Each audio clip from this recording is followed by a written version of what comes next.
이 환자분 같은 경우는 협착증 증상도 있으시고 3년 전에 디스크 수술도 하시고 사실 앞에서 두 원장님께서 디스크와 협착증의 구별을 많이 해주셨는데 사실 협착증은 가장 퇴행성 변화가 많아요.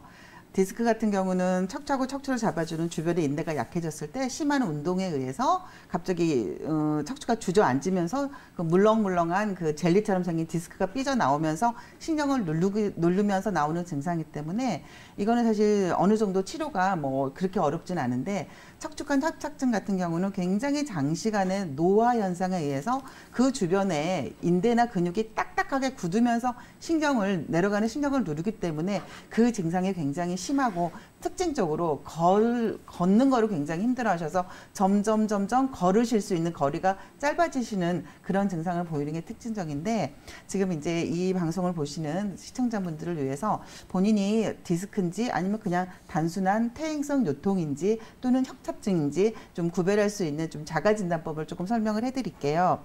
제가 지금 화면을 좀 띄워주시면 척추관 협착증의 자가진단법 이 6가지 증상 중에서 서너 개까지는 초기 협착증에 해당되시고 5, 6가지 거의 대부분의 증상이 동반이 되시면 이건 협착증이기 때문에 빨리 가서 사실 협착증은 앞에서 원장님들도 말씀하셨듯이 치료라기보다는 더 이상 악화를 방지하고 최대한 오늘이 내일보다는 조금 그러니까 내일이 조금 덜 아프게 유지하는 좀 그런 관리의 의미가 있거든요. 그래서 첫 번째 증상은 한 달 이상, 주 3회 이상 계속 허리가 아픈 증상이 주기적으로 계속 나오는 거. 그 다음에 앞에서 말씀하셨듯이 협착증은 앞으로 숙였을 때 조금 편해지세요. 그래서 자꾸 이렇게 걸으실 때 앞으로 이렇게 할머니처럼 등이 굽는 증상을 보이게 되고요.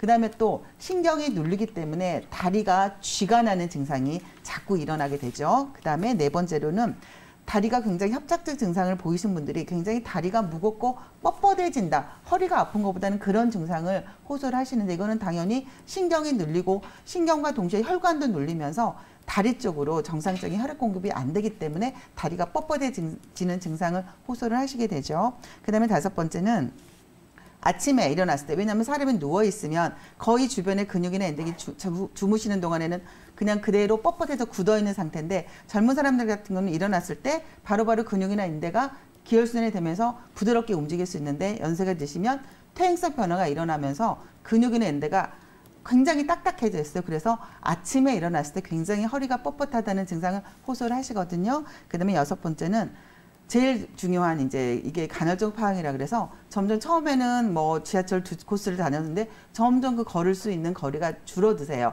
그러면서 정말 몇 걸음 가다가 엎드려서 쉬시고 좀 그러시는데 이런 증상을 좀 보시고 본인이 척추관 협착증이 조금 증상이 심하다 생각을 하시면 그냥 이게 그냥 노화에 의해서 그렇게 생각하지 마시고 빨리 한의원을 찾아가셔서 앞에 원장님들이 설명해 주신 그런 조금 적극적인 한방 치료를 받으실 거를 권해드립니다. 네. 안녕하세요. 네, 안녕하세요. 네네. 지금 네. 병명을 말씀을 하실 때 네, 감사합니다. 디스크 협착증이라는 표현을 쓰셨어요. 그런데 저희가 네. 앞에서 계속 얘기를 할 때 사실 허리 디스크하고 척추 네. 협착증은 엄연히 다른 증상이거든요. 다른 질병이에요. 네, 네. 그래서 네. 아버님 같은 경우는 그런 디스크다, 협착증이다 이런 진단을 정확하게 무슨 뭐 엑스레이나 뭐 MRI를 찍어서 확인을 하셨는지. 네, 저기 뭐 CT를 찍었는데요. 네. 예, 저기 저 4번, 5번이 좀 안 좋다고 네네. 그렇게 저기 정형외과 의사 선생님이 얘기를 하셔서 네, 네, 알겠습니다. 4번, 5번이 안 좋으시다는 게 디스크일 수도 있고요. 협착증일 수도 있는데 제가 몇 가지 조금 더 확인을 해보고 좀 판단을 해드릴게요. 아버님 혹시 걷는 데 지장은 네. 없으세요? 오래 걷는 거 괜찮으세요? 오래 걷는 걸 못해요. 오래 걷는 게 잘 안 되시고 그 다음에 앞으로 숙이실 때 허리가 더 네. 아프세요? 아니면 더 나으세요? 허리는 좀 이렇게 좀 저기 허리를 피면은 좀 꼿꼿하게 펴지는데요. 네. 걸을 때 이렇게 엉덩이가 되게 아파요. 네, 지금 약간 통화를 하는데 제가 좀 정확하게 조금 여쭤보시는 질문에 대해서 답을 좀 정확히 해주셔야 제가 좀 판단이 되는데 약간 좀 이 통신에 좀 장애가 있어서 앞에서 설명을 좀 드렸는데 제가 쭉 설명을 드릴게요. 사실 척추하고 척추가 네. 내려앉아서 생긴 디스크인 경우는 앉아있을 때 통증이 심하고 네. 많이 걷거나 이런 게 힘들어지진 않고 그냥 저리는 증상 이 정도가 있고 좀 다리가 힘이 빠지는 증상이 있는데 협착증은 척추가 네. 눌리는 게 아니라 신경이 내려가는 관이 있는데 그 관 주변이 네. 근육이나 인대랑 이런 뼈 같은 게 딱딱해지면서 신경이 내리는 그 자체를 이 관이 모두 노화가 돼서 눌리는 거기 때문에 이 증상은 앞으로 네. 숙였을 때 굉장히 조금 통증이 조금 덜해서 한 몇 발자국 가다가 엎드려서 쭈그리고 쉬어야 조금 낫는 그런 질환인데 사실 디스크라는 것은 네.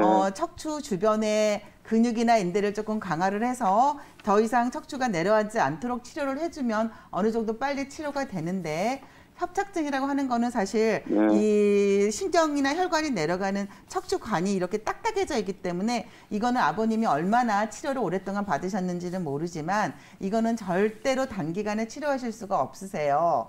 그래서 이 협착증이라는 진단이 나오시면 이렇게 뭐 한 달, 두 달 치료를 해서 낫는 게 아니라 지금 이 상태를 어느 정도 유지를 하면서 막말로 오늘 한 10발자국 걷고 허리가 아팠으면 꾸준히 치료해서 한 15발자국 조금만 더 걸을 수 있도록 유지하는 어떤 그런 관리 차원의 접근이 필요하기 때문에 절대로 협착증이라고 진단을 받으시면 급하게 내가 마음을 먹고 치료를 하시는 게 아니라 관리라고 생각을 하시면서 사실 노화가 되면 노화라는 거는 되돌릴 수가 없거든요.